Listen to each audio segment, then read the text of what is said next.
Juste pour resituer ma présentation, en fait, Alliance Vita est une association qui a développé un service d'écoute qui s'appelle SOS Bébé depuis plus de 20 ans, sur toutes les questions qui sont liées à la maternité. Alors que ce soit les fausses couches, les deuils périnataux, mais aussi les grossesses inattendues, les questionnements autour de l'avortement, l'accompagnement post-avortement, toutes les questions autour de l'annonce de handicap avant la naissance, et puis les douloureuses questions autour de l'infertilité et la stérilité. Ce service accueille annuellement plus de 2500 personnes, que ce soit par téléphone ou par internet, voilà, par échange. Le site internet de SOS Bébé est un lieu d'information qui est très visité et qui est ouvert donc au public. Il va atteindre 1 million de connexions cette année. Donc on a un pôle d'observation de la réalité française très précieux, avec des dizaines de milliers d'échanges depuis ces 20 ans. Le nombre d'IVG en France n'a pas baissé de manière significative depuis sa légalisation en 1975, 1975 pour les Belges, et il n'a fait que croître pour se stabiliser à un niveau élevé, alors que la France connaît un taux record de recours aux méthodes de contraception. Vous voyez les corrélations que l'on retrouve de manière différente suivant les pays.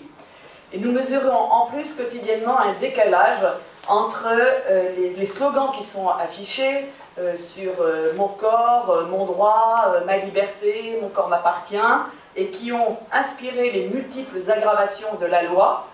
Ça a été changé une dizaine de fois depuis 40 ans.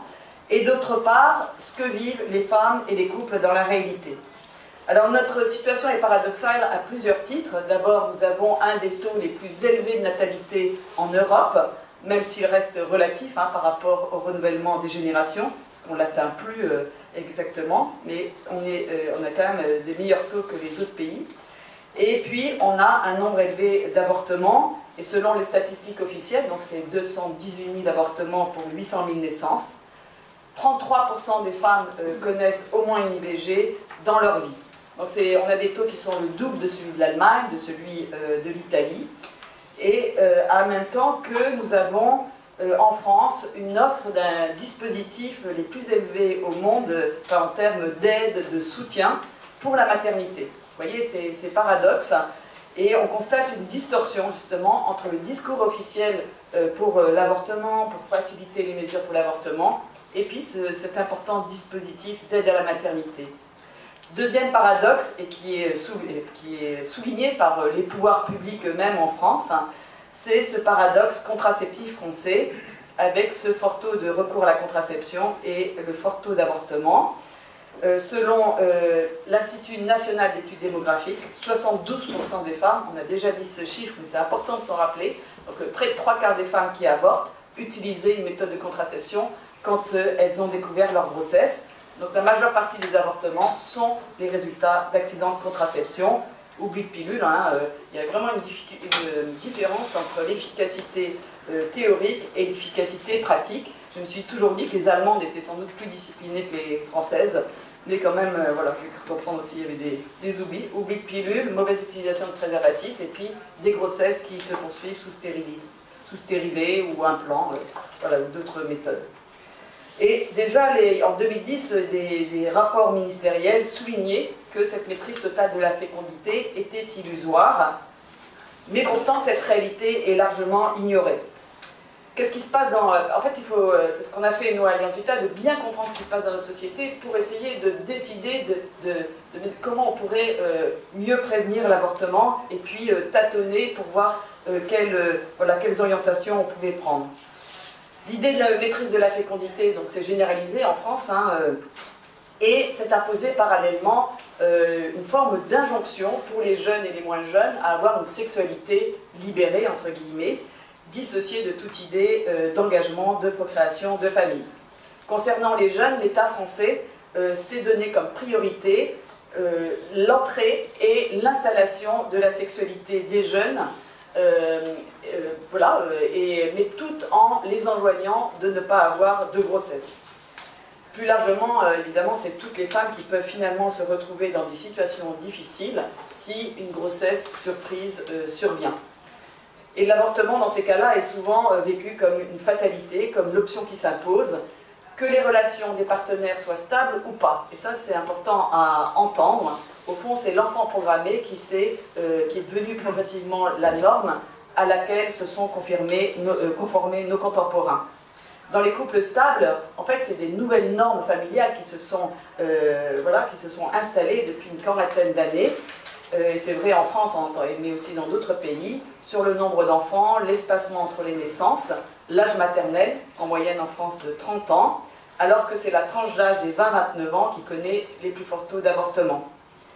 Et puis, pour s'autoriser, entre guillemets, une maternité, il faut qu'un certain nombre de conditions soient réunies. Un emploi stable, une relation relativement stable avec son partenaire, un confort matériel, ce qui n'est pas mauvais en soi, hein, mais qui peut faire pencher vers l'avortement si ces conditions ne sont pas réunies.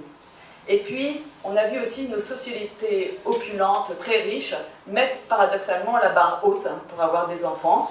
Il y a une forme de pression que nous on ressent beaucoup en France sur les femmes qui doivent concilier leur vie professionnelle, leur vie familiale, décider du bébé quand le bébé viendra, être de bonnes mères, et toutes ces appréhensions de la grossesse peuvent provoquer des dissensions, des malentendus entre les femmes et les hommes, et aussi beaucoup de souffrance. Donc je résumerai la question comme elle se pose, c'est peut-on avoir droit à l'erreur? Peut-on accueillir un enfant inattendu? Voilà, et c'est des dilemmes que nous, vraiment douloureux, qu'on accompagne hein, quotidiennement et qui sont importants à entendre. Beaucoup de femmes, on constate aussi, subissent des pressions, soit directes ou diffuses, on va dire, dans la société. Bien des femmes, on le remarque et on l'accompagne, jeunes ou moins jeunes, vont se sentir jugées, rejetées quand elles révèlent être enceintes sans l'avoir planifié. Et alors que beaucoup se retrouvent dans des conflits intimes et qui subissent des pressions, et particulièrement de la part des hommes. Alors qu'on prétendait libérer les femmes, finalement les femmes se sentent sommées souvent de choisir entre le bébé et le conjoint qui menace de partir, il ne l'avait pas décidé, voilà cet accident de contraception, et finalement l'issue serait l'avortement le plus facile. Donc souvent l'avortement est devenu aujourd'hui une revendication de la part d'un certain nombre d'hommes. Pression du temps, on a parlé de l'avortement médicamenteux tout à l'heure pour le cas de l'Italie, c'est plus de 60%, près de 60% des avortements qui sont médicamenteux en France, avec, en fait ils sont pratiqués jusqu'à 7 semaines de grossesse, alors que le délai légal est à 12 semaines, mais les médecins, toute la société encourage ces avortements médicamenteux avec pour effet de précipiter la décision des femmes à un moment où elles auraient besoin de temps. Pression pour ce choix, entre guillemets, choix qui est presque inhumain, hein, et le délai de réflexion a été supprimé en 2016. Donc nous constatons aujourd'hui que peu de place est laissée à l'ambivalence qui est pourtant naturelle en tout début de grossesse, et particulièrement quand la grossesse est inattendue, et qui peut s'accompagner de sentiments contradictoires, je veux pas, et souvent on se mêle joie d'être enceinte et inquiétude par rapport à la situation. L'autre élément prégnant en France, c'est celui de l'angoisse générée par la suspicion de handicap avant la naissance. On en a parlé ce matin, mais c'est vrai que c'est très fort en France, avec systématiquement des tests prénataux qui sont proposés et qui conduisent jusqu'à 7000 avortements pour cause de handicap en France. Et pourtant, nous avons, et c'est là qu'il faut regarder nos atouts, hein, la Fondation Jérôme Lejeune qui en pointe sur la recherche sur la trisomie. On a des pionniers, des médecins pionniers aussi sur certaines opérations in utero, notamment sur le spina bifida. Mais la pression est immense et et beaucoup de grossesses sont anxiogènes, hein, source d'angoisse pour ces couples à qui on annonce ces diagnostics de handicap. Alors Vita, notre association comme d'autres, on dénonce ces dérives eugénistes et la mentalité aussi d'exclusion du handicap qui se dessine. des initiatives sont nées en France pour accompagner justement des lieux d'accueil entre personnes handicapées et personnes valides. Mais globalement, donc ce sont des signes encourageants, mais globalement, la situation française est très alarmante. Que fait l'État français? Il voit que, voilà, il constate que le nombre d'avortements ne diminue pas, mais les solutions qu'il se propose se bornent à renforcer la contraception et faciliter l'accès à l'avortement. Parce que, et c'est officiel, l'État français ne fait pas de prévention d'avortement, mais de la prévention des grossesses non désirées. Et on a vu comment on a glissé progressivement du critère de détresse qui avait été invoqué pour légiférer en 1975 pour l'avortement, vers cette notion de grossesse désirée. Or, ce vocabulaire ne traduit pas tout ce qui peut se passer, comme si, voilà, classé comme une évidence des enfants désirés et pas désirés, c'est quand même pas si simple. Et ça ne traduit pas l'ambivalence, l'évolution du désir, comme si le désir était constant et définitif. En réalité, nous, on constate dans nos services d'écoute que beaucoup de femmes expriment un réel désir d'enfant, mais qui va être entravé par des obstacles. Et on a un peu peur de perdre le compagnon, très important obstacle, des inquiétudes matérielles diverses, l'angoisse des parents pour les plus jeunes, et puis des réticences, on va dire, plus sociétales qui viennent de l'entourage. Or, on sait qu'une grossesse provoque des bouleversements physiques, psychiques, et dans ces conditions, le désir va évoluer, et va évoluer suivant aussi la fermeté de l'entourage autour. Donc nous, ce qu'on constate, c'est qu'une grossesse initialement malvenue, rejetée, peut parfaitement évoluer en accueil de l'enfant dans la manière, ça dépend comment c'est accompagné. Donc face à ce contexte, comment agir pour prévenir l'avortement? La plupart des hommes politiques et femmes politiques en France restent éloignés de ces réalités, et ils sont enfermés dans un débat d'idées, même si beaucoup pensent que l'avortement n'est pas un acte anodin. Mais au fond, le fait que l'avortement soit un acte légal, qu'il existe une revendication de droit, entre guillemets, à l'avortement, tend à le banaliser, et ça empêche de regarder que ce sont des vies humaines qui sont en jeu. Pourtant, les femmes, quand elles s'adressent à nous, sont bien conscientes justement qu'une grossesse inaugure une vie. Donc face à l'idéologie, il s'agit pour nous de revenir au réel. Et je vais vous donner 3 grandes orientations en tant que nous travaillons beaucoup à Alliance Vita pour ouvrir à la prévention de l'avortement. D'abord, être au plus près des réalités que vivent les femmes et les couples. Et pour répondre aux réelles détresses et angoisses des femmes et des couples, les services d'écoute et de soutien sont plus que jamais nécessaires. Et c'est parce qu'une écoute véritable qui respecte les femmes permet aussi de libérer ce désir de vie qui est enfoui dans les cœurs. En fait, notre société tend à réduire la survenue d'une grossesse surprise à un accident de sexualité que l'IVG pourrait effacer. Or, la découverte d'un test de grossesse est toujours un moment émotionnel intense, que la grossesse soit bienvenue ou pas. Et c'est là que la grossesse va finalement relier, en vérité, sexualité et maternité. Et ce qui rend tous ces questionnements autour de l'avortement si compliqués, si douloureux, souvent paniqués. Et nous constatons une grande solitude des femmes dans ces moments-là. Donc nous expérimentons que ouvrir d'autres horizons que l'avortement à celles qui veulent l'éviter est possible.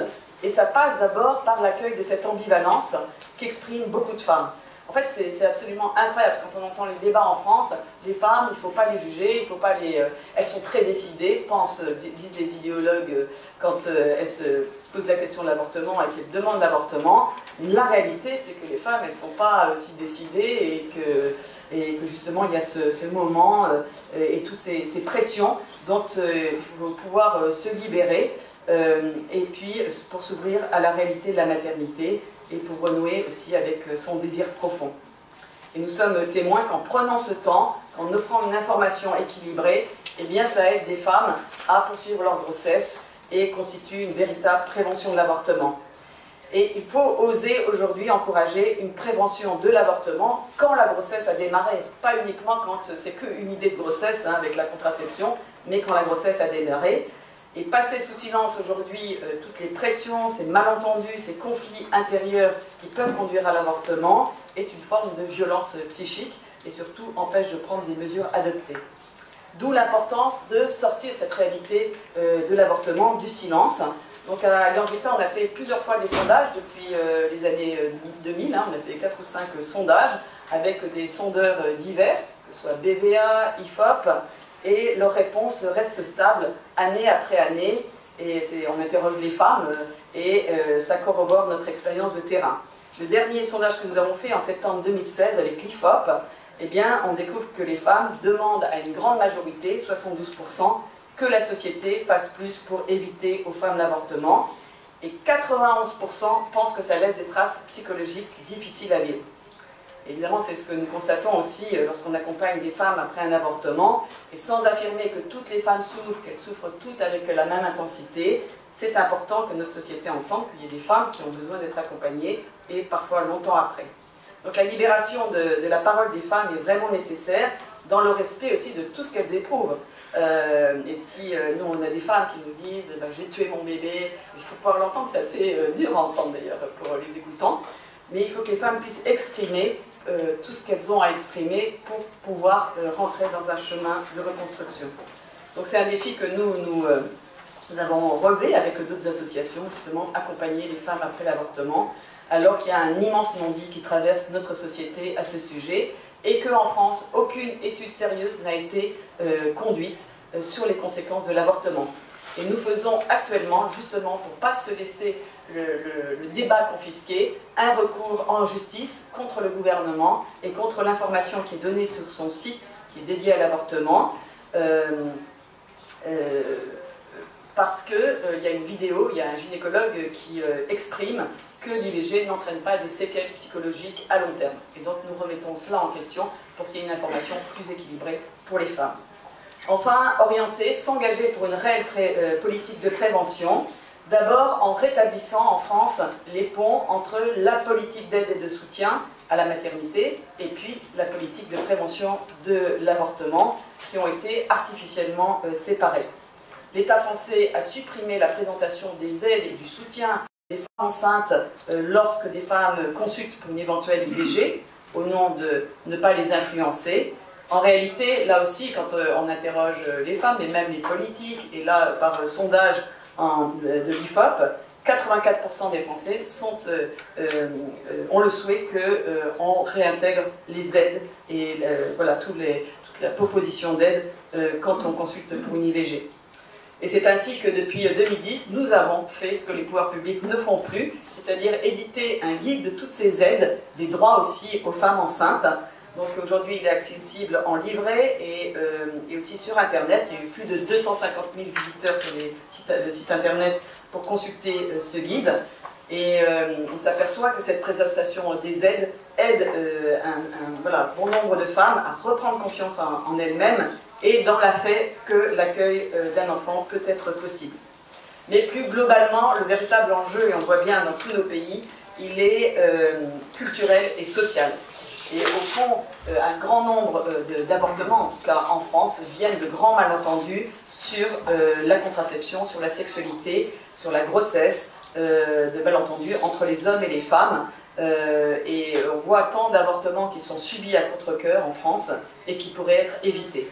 Et en novembre 2016, donc tout récemment, nous avons envoyé 600 femmes, on a 1000 personnes qui sont engagées sur le terrain à Vita, 600 femmes de Vita sont allées à la rencontre des hommes en France, et elles ont, dans 80 villes, donc en tout on a rencontré 3200 hommes, avec une enquête, là sur 2 jours, on a fait cette enquête, autour justement des accidents de contraception, qu'est-ce qu'en pensaient les hommes, et on a eu un accueil dans la rue extrêmement positif des hommes qui disaient c'est la première fois qu'on nous pose ce genre de questions, on est toujours mis à part de ce genre de débat et ça nous intéresse beaucoup d'en parler avec vous. Et à la fin on leur proposait cette petite boîte avec un dépliant à l'intérieur. Il y en a qui pensaient que c'était des préservatifs d'ailleurs, où on explique tous les malentendus qu'il peut y avoir sur la sexualité, sur la grossesse, sur le post-avortement aussi.